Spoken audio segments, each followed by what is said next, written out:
For Honor has been out for a year and a half now, and has been through quite a few phases throughout its life cycle. Some great and others not so great, but the game is far from what it was at its release.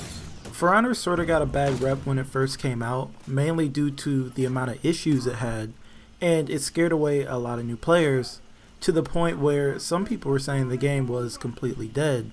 And today that is pretty far from the truth. Now, I'm not going to sit here and tell you that For Honor did a full 180 and became one of the best fighting games that I've ever played, because it's not. But what I will tell you is that For Honor is without a doubt much better than it was, and is one of my favorite games today. So the first thing I really want to talk about is all the negative feedback For Honor has gotten, and whether or not the problems that plagued the game have been addressed and fixed. So the biggest issue this game had was that it had connectivity problems. How are you going to like a game if you can't even play it, you know? And this was a problem all the way back in the beta. People were having problems finishing games of Dominion, especially when someone would quit out of frustration and drop the whole lobby. And duels were hit or miss depending on who you were fighting.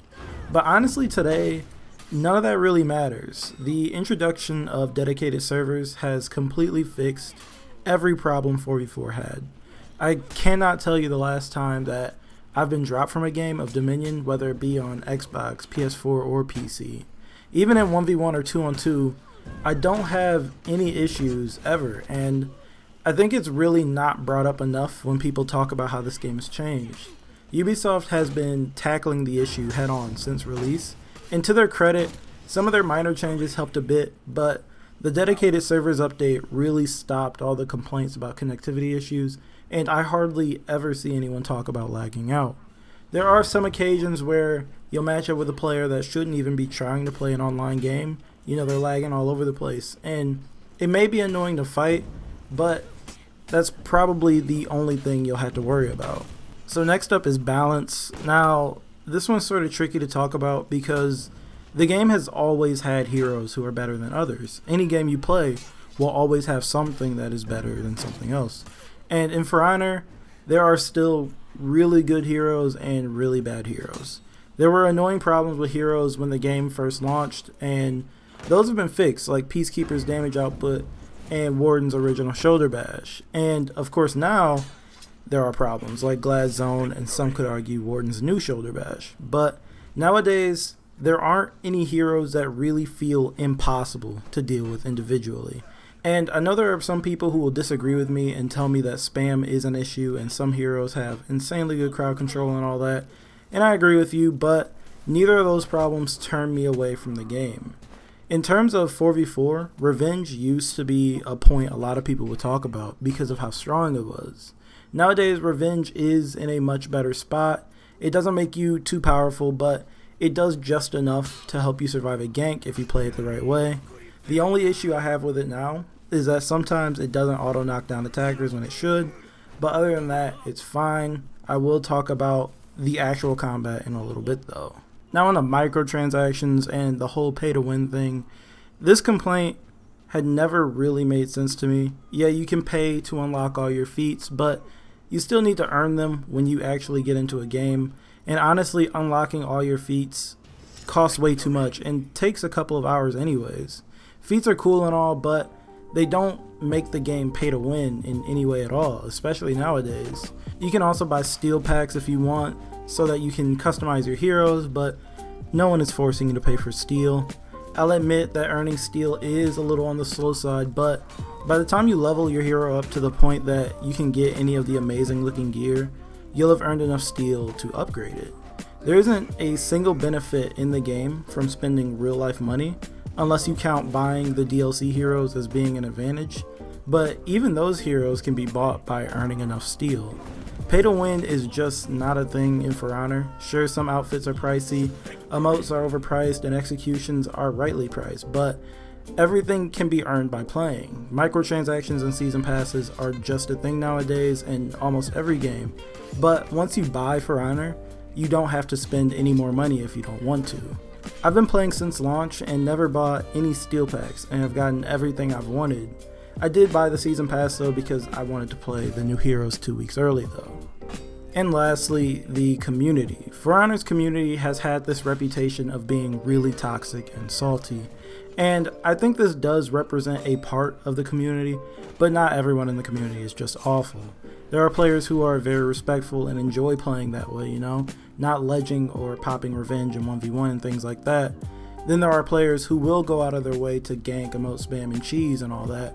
This is just sort of to be expected in any online game, but it never really bogs For Honor down. Sure, it's annoying, but you'll probably never run into that opponent again, so it doesn't really matter. There are smurfs, unfortunately, and just nasty people who choose to send hate mail and insult you when they lose a close match. And again, with this being a fighter, it's going to happen. Don't let these things turn you away, as a community as a whole is fantastic. If you want to play seriously, there are competitive communities who take this game to another level. The For Honor subreddit is filled with memes and other great videos and discussion. There are plenty of fantastic content creators and streamers, and tons of people who just want to find teammates and have a fun night. There was a point where a lot of people you run across were really salty, but nowadays I don't run into it nearly as much. Now, those were bigger issues that push people away from the game, and honestly aren't issues now. So now I want to talk to you about what you'll spend most of your time doing, which is fighting. There's something about the actual combat in For Honor that continues to bring me back to this game, and as long as you don't get frustrated too easily, I think you'll have a lot of fun. There's a bunch of fun heroes, each with their own ups and downs, and most of them are fun to use after you learn them. When you get the basics down, you can hold your own with almost all of the heroes. Now, although I enjoy fighting, I can't say it's perfect. There are some heroes in the game that can barely start attacking their opponents because of how weak they are, and with this game shifting into a much faster paced fighter, the slower heroes feel a little left behind. Along with the game getting faster, there are some attacks that are pretty annoying to deal with and can suck the fun right out of a fight. Some attacks do too much damage for how easy they are to connect and pull off, and some attacks are pretty hard to react to if you're not fully invested in your play session. But other than those few issues, I really have fun learning new heroes and just playing the game because of how satisfying a clean kill is. Now in 4v4 things are a little different with multiple people fighting along with buffs and debuffs and feats, but the premise is still the same. The matchmaking sometimes is a little strange for 4s though. You can be on a team with a couple of low rep players and face off against a team of players who are above rep 175 or so, but this doesn't happen too often. I think you can have the most fun in 4v4, especially when you survive a gank or you're just having a really good game. And the last thing I want to talk about is For Honor as a whole, today and what's to come. If you spot this game on sale, that's the time to buy. The game has improved every season from a gameplay standpoint, whether it be adding new heroes, adding dedicated servers, adding new content or whatever. The game is always improving. And I know that we've all taken shots at the game's development and the dev team, but they haven't tossed this game aside. Every week they come to us with the Warriors in live stream, they answer questions and let us know what's to come. There's always new free content, and when I say free, I mean freely implemented into the game.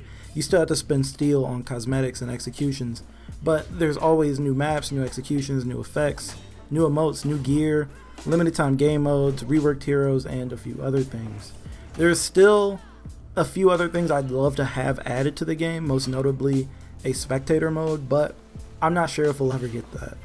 In a couple months, we'll be getting For Honor's biggest update with Season 8, adding an entire new faction with 4 unique heroes, a new game mode, and a graphical upgrade to the game, which it's already a beautiful looking game. As I said, this game is on sale pretty often and thrown out for free a couple times, like today.